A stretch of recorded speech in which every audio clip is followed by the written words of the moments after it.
Welcome students, welcome to our YouTube channel Krishna Institute Tohana, and you are watching our national channel, and we are discuss today topic of class +2 microeconomics। Topic है an introduction, यानी कि आज हम इस lecture में जानेंगे कि micro economics क्या है और इसमें किन किन चीज़ों को स्टडी किया जाता है। सबसे पहले हम शुरुआत करते हैं माइक्रो इकोनॉमिक्स की डेफिनेशन से। तो देखिए यहाँ पर डेफिनेशन दी हुई है। सबसे पहले wealth definition bye Adam Smith, यानी कि एडम स्मिथ ने अपनी एक स्पेशली बुक पब्लिश की थी इन 1776, वेल्थ ऑफ नेशन। और ये बुक बड़ी ही फेमस रही है क्योंकि इन्होंने सबसे पहले इकोनॉमिक्स को डिफाइन किया और इन्होंने इकोनॉमिक्स को बोला कि इकोनॉमिक क्या है, एक ऐसी स्टडी जिसमें वेल्थ की तरफ ज़्यादा ध्यान दिया जाता था। मेन चीज़ ये है कि वेल्थ क्या है, यह कैसे बनती है, कैसे इसको ग्रोथ किया जा सकता है, कैसे इसे बढ़ाया जा सकता है। यानी कि according to mister Adam Smith की वेल्थ को डेवलप करना, वेल्थ को बढ़ाना, उसके बारे में पूरा अच्छे से डीपली स्टडी करना ही क्या कहलाता है, माइक्रो इकोनॉमिक्स कहलाता है। बट आप देख रहे हो कि जो डेफिनेशन है केवल वेल्थ की तरफ ही ध्यान देती है। एक इंसान है, एक मैन है जो ऑर्डिनरी लाइफ में कोई भी काम करता है, किस तरह से उसको अपने आप को लाइफ को वो मैनेज करता है, ये चीज़ डेफिनेशन हमें शो नहीं करती है। इसीलिए कुछ लोगों ने इस डेफिनेशन को क्या किया, क्रिटिसाइज किया गया। जैसे लॉर्ड रॉबिन्स हैं, उन्होंने बोला कि ये डेफिनेशन है वो सही नहीं है, यह केवल वेल्थ की तरफ ध्यान देती है, जबकि मैन की ऑर्डिनरी लाइफ में ये जरूरी नहीं है कि वो सिर्फ क्या वेल्थ की तरफ ही ध्यान दे, अदर चीज़ों को वो इग्नोर कर दे। इसीलिए वेल्थ डेफिनेशन कहीं ना कहीं कमी पाई गई। बट वेल्थ डेफिनेशन यही मेन रहता है हमारा टारगेट कि हमें ये स्टडी करना कि जो ह्यूमन बीइंग्स हैं वो वेल्थ की तरफ कितना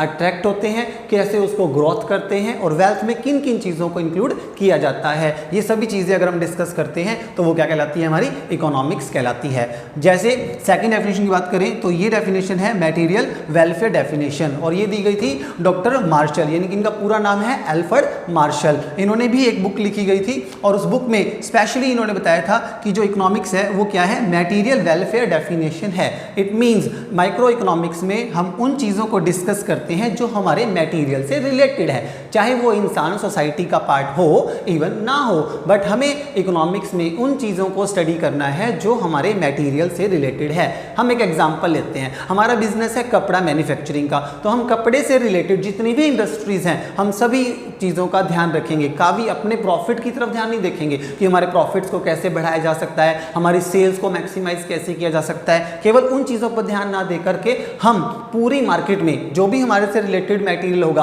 हमारे कंपटीटर्स फार्म्स हैं, हमारे कस्टमर्स हैं और हमारा जो रॉ मटेरियल हमें प्रोवाइड कर रही हैं हमारी जो इंडस्ट्रीज वगैरह हैं, वो सभी हम उन सभी चीज़ों की तरफ स्टडी की तरफ ध्यान देंगे। इसे हम कहेंगे मटेरियल वेलफेयर डेफिनेशन, और ये डेफिनेशन दी गई थी डॉक्टर मार्शल के द्वारा। इस डेफिनेशन में भी कुछ कमियां पाई गई, इसीलिए इसे डेफिनेशन को भी क्या किया गया, कई लोगों के द्वारा, कई ही ऐसे अर्थशास्त्री इकोनॉमिस्ट आए हैं जिन्होंने क्या किया, इसको क्रिटिसाइज किया गया। तो उसके बाद हमारी नेक्स्ट डेफिनेशन आती है, वो है स्कार्सिटी डेफिनेशन। ये दी गई थी लॉर्ड रॉबिन्स के द्वारा। लॉर्ड रॉबिन्स ने बहुत आलोचना की इन दोनों ही डेफिनेशन की, फिर उन्होंने आखिर में एक डेफिनेशन दी और उन्होंने बोला स्कार्सिटी, एक वर्ड दिया। स्कार्सिटी का मतलब होता है उपलब्धता, availability of goods and services in the market. यानी कि हमें स्कार्सिटी को मतलब स्टडी करना चाहिए कि एक ह्यूमन बीइंग है वो कितने रिसोर्स उसके पास हैं, उस रिसोर्स का कैसे वो यूज़ करता है। तो इनका जैसे भी आप देख रहे हो कि आज जो रिसोर्स हैं वो क्या हैं, लिमिटेड हो चुके हैं, बट सबसे इंपॉर्टेंट चीज़ ये कि आप उनसे हर अपनी जितनी भी विशेज़ हैं उन्हें पूरा कर सके, मैक्सिमम सेटिस्फैक्शन आपको मिल सके। इसीलिए ये डेफिनेशन दी गई है लॉर्ड रॉबिन्स के द्वारा। क्यों? क्योंकि आज एक चीज़ का एक यूज़ ना हो करके कई यूज़ बन गए हैं, इसे बोलते हैं अल्टरनेटिव यूजेस। बस आपको बेस्ट ऑप्शन चूज़ करना है और उसी के लिए ये डेफिनेशन दी गई कि आपको वही स्टडी करना है कि इंसान सबसे पहले किन नीड्स की तरफ भागता है, कौन सी वांट्स उसे सबसे पहले चाहिए और जिसको वो पूरा करने के लिए अपनी जितनी भी इनकम है वो खर्च करने को तैयार होगा। हमें उन्हीं चीज़ों को स्टडी करना है, इसे कहेंगे हम माइक्रो इकोनॉमिक्स। नेक्स्ट जो पॉइंट है हमारा वो है growth oriented definition given by Samuelson. और ये डेफिनेशन बच्चों बहुत इंपॉर्टेंट रहेगी। क्यों? क्योंकि जो सैमुअल्सन है उन्होंने ये बुक लिखी 1970 में, जबकि उन्हें क्या मिला था इसके लिए? नोबेल प्राइज अवार्ड मिला था। और ये डेफिनेशन द बेस्ट डेफिनेशन मानी जाती है और इसे नाम दिया गया growth oriented definition given by mister Samuelson. और पीटरसन भी इनके सहभागी रहे हैं, उन्होंने भी इसके बारे में कुछ बताया है, थोड़ा सा नॉलेज में रखिए। इन्होंने एक स्पेशली बुक लिखी गई थी 1970 में, जहां पर इको के बारे में उन्होंने बहुत अच्छे से डीपली डिस्कस किया, स्टडी किया, तब जाके उन्होंने ये डेफिनेशन बनाई है। और ये डेफिनेशन आज हमें ये बताती है, क्या हमें ये कहती है कि हमारे पास जितने भी रिसोर्स हैं वो लिमिटेड हैं और हमारी जितनी भी जो हमारी आवश्यकताएं हैं इतनी ज़्यादा हो चुकी हैं कि हम उन्हें पूरा करने के लिए हमारे पास जो रिसोर्स हैं वो पर्याप्त ही नहीं रहते हैं। तो इकोनॉमिक्स में ये कर दिया इन्होंने कि इको में हम उन चीज़ों को स्टडी करेंगे कि कस्टमर का टेस्ट क्या है, प्रेफरेंस क्या है, उनको देख के हम ये चूज़ करते हैं कि हमारी कौन सी आवश्यकताएँ ऐसी हैं जिन्हें पहले पूरा होना चाहिए। फिर धीरे धीरे हमारे एक स्टेप बनते हैं कि पहले कौन सी, बाद में कौन सी। इसी तरह हम अपने रिसोर्स का यूटिलाइज करते हुए हम क्या करते हैं, अपने जितनी भी इनकम है उसको बढ़ाने का प्रयास करते हैं और ज़्यादा से ज़्यादा जो हमारी वांट्स हैं उन्हें पूरा करने की कोशिश करते हैं। ग्रोथ ओरिएंटेड डेफिनेशन ये कहलाती है हमारी, और जिसे दी गई है सैमुअल्सन के द्वारा। तो चलिए एक बार हम दोबारा रिपीट कर देते हैं फटाफट से कि हमारी जो डेफिनेशन है, सबसे पहली वेल्थ ओरिएंटेड डेफिनेशन, जिसमें एडम स्मिथ ने कहा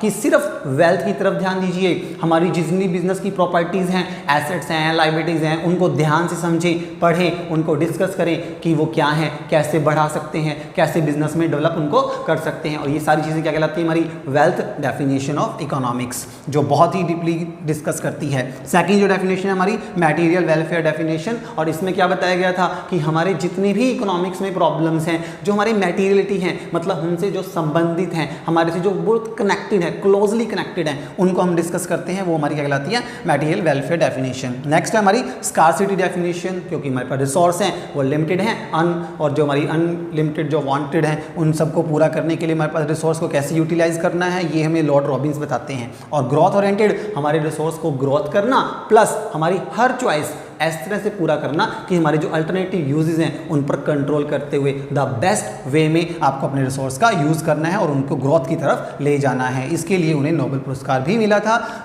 मिस्टर सैमुअल्सन को, जो उन्होंने बुक लिखी थी 1970 में। तो ये था हमारा इकोनॉमिक्स के बारे में सारा स्टडी लेवल की हमारी ये डेफिनेशन रहती हैं। और कंक्लूजन ये निकलता है, माइक्रो इकोनॉमिक्स क्या है? माइक्रो मतलब सूक्ष्म, मतलब बहुत क्लोज रिलेशन विद इकोनॉमिक्स। और इकोनॉमिक्स में हम केवल उन्हीं चीज़ों को स्टडी करते हैं जो हमारे से बहुत क्लोज जिनका रिलेशन रहता है। तो माइक्रो इकोनॉमिक्स में हम इंडिविजुअल लेवल पर सिंगल फर्म, सिंगल इंडस्ट्रीज को हम स्टडी करते हैं ताकि हम अपनी पूरी होल नेशनल इकोनॉमी के बारे में जान सकें। हमारे इंडिया की इकोनॉमी है, अगर किसी दूसरे देश की इकोनॉमी के बारे में जज करते हैं तो हर देश की अपनी अपनी अलग इकोनॉमी है, जो 3 कैटेगरी में डिवाइड की गई है, जो हम नेक्स्ट लेक्चर में करेंगे। उसके बाद हम पढ़ लेते हैं माइक्रो इकोनॉमिक्स का स्कोप। माइक्रो इकोनॉमिक्स का स्कोप का मतलब होता है उसका एरिया, यानी कि क्षेत्र। माइक्रो इकोनॉमिक्स किस किस एरिया में काम आती है, मतलब इसके अंदर किन चीज़ों को शामिल किया गया है, ये है हमारा स्कोप ऑफ माइक्रो इकोनॉमिक्स। जिसमें सबसे पहले आता है थ्योरी ऑफ डिमांड, यानी कि इस पूरी बुक में हम सबसे पहले ये जानेंगे कि एक प्रोडक्ट का जो प्राइस होता है वो इस तरह से फिक्स किया जाता है कि उसकी डिमांड ज़्यादा से ज़्यादा हो। आपको ये चीज़ नॉर्मल बिहेव है कि इंसान का कि जितने प्राइस कम जाते हैं उसकी डिमांड उतनी ही बढ़ती जाती है। ये बहुत इंपॉर्टेंट रखता है हमारी लाइफ में कि जो प्राइस ऑफ द गुड्स हैं और भी अदर रिलेटेड गुड्स के हैं उनकी, और सीजन वगैरह इफेक्ट होते हैं जो हमारी क्या करते हैं, डिमांड पर इफेक्ट डालते हैं। मान लीजिए हम एक एग्जांपल लेते हैं, ये मार्कर है, इस मार्कर का प्राइस क्या है? मान लीजिए मार्कर है 10 रुपये का, तो हर कोई इसे लेने को तैयार हो जाएगा। अगर मैं आपको बोल दूं कि ये एक मार्कर 1000 रुपये का है तो शायद कई लोग पीछे हट जाएंगे और इसे नहीं खरीदेंगे। इसीलिए कहते हैं कि एक वस्तु की कीमत ही क्या करती है, उसकी डिमांड डिसाइड करती है। तो आज हम ये भी जानेंगे इस चैप्टर में कि जो थ्योरी ऑफ डिमांड है वो मतलब प्रोडक्ट के प्राइस को लेकर के चलती है। प्रोडक्ट को देख करके, उसकी क्वालिटीज़ को देख करके उसके दाम फिक्स किए जाते हैं ताकि उसकी डिमांड को बढ़ाया जा सके, कंट्रोल किया जा सके।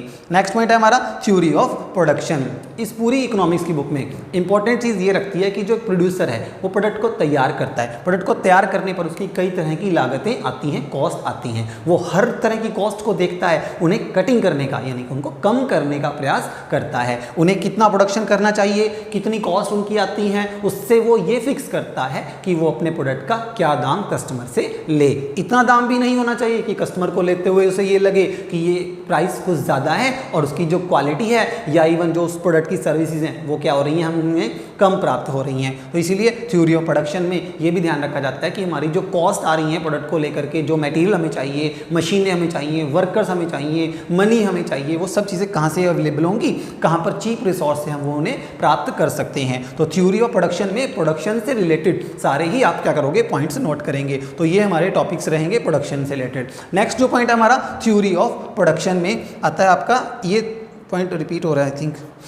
यहाँ पे थर्ड जो पॉइंट है हमारा वो फैक्टर प्राइस थ्योरिंग आता है हमारा। इसमें बताता हूँ आपको क्या होता है। हम एक प्रोडक्ट के प्राइस जो होते हैं वो फिक्स करते हैं, यानी कि मान लीजिए एक प्रोडक्ट है, आप बनाते हैं, कोई कपड़े का व्यापारी हैं आप, तो आप कपड़ा जब बनाते हो उसमें किस तरह की क्वालिटी मिक्स करते हैं, क्या आप उसको बेच रहे हो, उसका प्राइस क्या होना चाहिए, और ये कैसे फिक्स होता है, उसके लिए हमारे पास रिसोर्स होते हैं, जैसे मशीनरी वगैरह हैं, हमारे जो मटेरियल है वो कितने रुपए का प्राप्त होता है हमें, उससे देखते हुए हम पर यूनिट का जो प्राइस होता है वो फिक्स किया जाता है। और इसमें एक जो लास्ट पॉइंट जो हमारा रहेगा वो रहता है हमारे मार्केट की नॉलेज रखना।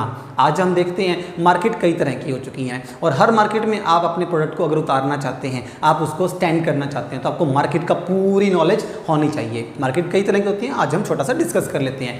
सबसे पहले बात करते हैं मार्केट की, तो वो आती है मोनोपोली मार्केट। मोनोपोली का मतलब ही क्या है, जहाँ सिंगल सेलर होता है, एक ही व्यक्ति बेचने वाला वो अपने प्रोडक्ट को सेल करता है, तो वो मोनोपोली मार्केट होती है। वहाँ पर उसको प्राइस को रखने की पूरी आज़ादी है, वो अपना फिक्स कर सकता है प्राइस, कुछ भी रख सकता है। सेकंड आती है हमारी मोनोपोलिस्टिक कंपटीशन मार्केट। ये मार्केट क्या है, जिसमें केवल एकाधिकार प्रतियोगिता होती है, यानी कि देखो आप एक प्रोडक्ट बना रहे हो, वो प्रोडक्ट दूसरा कोई और नहीं बना सकता, बट बना रहा है वो प्रोडक्ट। जैसे मोबाइल्स हैं, मोबाइल्स आप भी बना रहे हो, कोई और भी बना रहा है, बट उसकी फीचर्स थोड़ी थोड़ी क्या होंगी, अलग होंगी। उसके नाम में, उसके ब्रांड में, कहीं ना कहीं क्वालिटी में या उसके साइज़ में कहीं ना कहीं थोड़ा डिफरेंस जरूर मिलेगा। ऐसे ही आती है ओलिगोपोली की एक ऐसी मार्केट जहाँ पर कुछ फ्यू सेलर मिलते हैं। जैसे आपकी बात करें तो हम यहाँ पे ऑटोमोबाइल्स कंपनियाँ हैं, गाड़ी बनाने वाली कितनी फैक्ट्रियाँ हैं, तो उन चीज़ों के बारे में हम स्टडी करेंगे। तो मार्केट के अकॉर्डिंग हम क्या जानते हैं, इकोनॉमिक्स में ये जानते हैं कि कौन सी मार्केट में हमारा प्रोडक्ट सूटेबल रहता है,